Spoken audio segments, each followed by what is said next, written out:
श्री जगन्नाथ भगवान 15 दिनों तक बीमार रहते हैं। इसके पीछे का कारण ये है कि यह रहस्य जानकर आपके होश उड़ जाएंगे। आपके अंत तक जरूर देखें। बुखार अपनी चपेट में सिर्फ हम इंसानों को नहीं बल्कि भगवान को भी इसका कष्ट उठाना पड़ता है। साल में एक बार ही, लेकिन इसका शिकार तो भगवान भी होते हैं। हाँ, आपको जानकर आश्चर्य हुआ होगा, लेकिन आपको बता दें, जगन्नाथ स्वामी जो पूरी दुनिया को रोगों से मुक्ति दिलाते हैं, वे स्वयं हर साल जेठ मास की स्नान पूर्णिमा के दिन बीमार पड़ जाते हैं। वे भी भक्तों की तरह बीमार होते हैं। उनका भी इलाज किया जाता है। उनको दवाइयों के रूप में काढ़ा देते हैं। भगवान जगन्नाथ पूर्णिमा के दिन से 15 दिन तक आराम करते हैं, अपने भक्तों को दर्शन नहीं देते। इसी कारण से जगन्नाथ भगवान के कपाट 15 दिनों के लिए बंद रहते हैं। इस दौरान भगवान जगन्नाथ को फलों के रस, औषधि एवं दलिए का भोग लगाया जाता है। जब भगवान जगन्नाथ स्वस्थ हो जाते हैं तो अपने भक्तों से मिलने के लिए रथ पर सवार होकर आते हैं, जिसे जग प्रसिद्ध रथ यात्रा कहा जाता है। यह रथ यात्रा हर वर्ष आषाढ़ मास की शुक्ल पक्ष की द्वितीय तिथि को निकलती है। इसलिए बीमार होते हैं भगवान जगन्नाथ स्वामी। ये है इसके पीछे कारण। उड़ीसा प्रांत में जगन्नाथपुरी में भगवान श्री जगन्नाथ के एक भक्त माधव दास जी रहते थे। माधव दास जी अकेले रहते थे और भगवान का भजन किया करते थे। हर रोज जगन्नाथ प्रभु के दर्शन करते थे और अपनी मस्ती में मस्त रहते थे।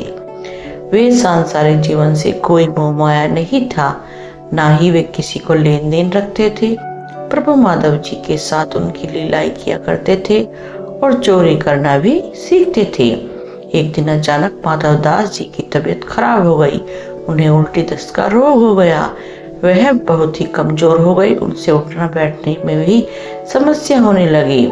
माधव जी अपना कार्य स्वयं करते हुए किसी से मदद नहीं लेते थे। जो व्यक्ति उनकी मदद के लिए आता था उनसे कहते कि भगवान जगन्नाथ स्वयं उनकी रक्षा कर लेंगे।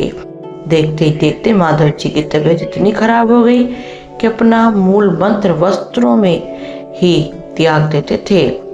तब स्वयं जगन्नाथ स्वामी के सेवक के रूप में माधव जी के पास उनकी सेवा करने पहुंचे। माधव जी के गंदे वस्त्र भगवान जगन्नाथ अपने हाथों से साफ करते और उन्हें भी स्वच्छ करते। उनकी संपूर्ण सेवा करते। जितनी सेवा भगवान जगन्नाथ करते शायद ही कोई व्यक्ति कर पाता। जब माधव जी स्वस्थ हुए और उन्हें होश आया तो भगवान जगन्नाथ जी इतनी सेवा करते देख वे तुरंत पहचान गए कि ये तो मेरे प्रभु हैं। एक दिन श्री माधव दास जी ने प्रभु से पूछा, प्रभु आप तो त्रिभुवन के मालिक हो, स्वामी हो, आप मेरी सेवा कर रहे हो। आप चाहते तो मेरे ये रोग भी दूर कर सकते थे, रोग दूर कर देते। यह सब करना नहीं पड़ता।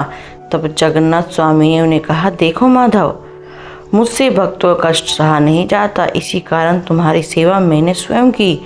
जो प्रारब्ध होता है उसे तो भगवान को भोगना ही पड़ता है। अगर उसको इस जन्म में नहीं काटोगे तो उसको भोगने के लिए फिर तुम्हें अगला जन्म लेना पड़ेगा। और मैं नहीं चाहता कि मेरे भक्त को जरा सा प्रारब्ध के कारण अगला जन्म भी लेना पड़े, इसलिए मैंने तुम्हारी सेवा की। लेकिन अगर फिर भी तुम कह रहे हो कि भक्त की बात भी नहीं टाल सकता, अब तुम्हारे प्रारब्ध में ये 15 दिन का रोग और बचा है, इसलिए 15 दिन का रोग तुम मुझे दे दे। 15 दिन का रोग वो जगन्नाथ प्रभु ने माधव दास से ले लिया। तब से भगवान जगन्नाथ इन 15 दिन बीमार रहते हैं। तब से आज तक वर्षों से चला आ रहा है। साल में एक बार जगन्नाथ भगवान का स्नान कराया जाता है, जिसे हम स्नान यात्रा कहते हैं। स्नान यात्रा करने के बाद हर साल 15 दिन के लिए जगन्नाथ भगवान आज भी बीमार पड़ते हैं और 15 दिनों के लिए मंदिर के कपाट बंद किए जाते हैं। बोलो भगवान जगन्नाथ भगवान की जय। भगवान जगन्नाथ की लीला बहुत निराली है। उनकी माया भी सबसे अधिक निराली है।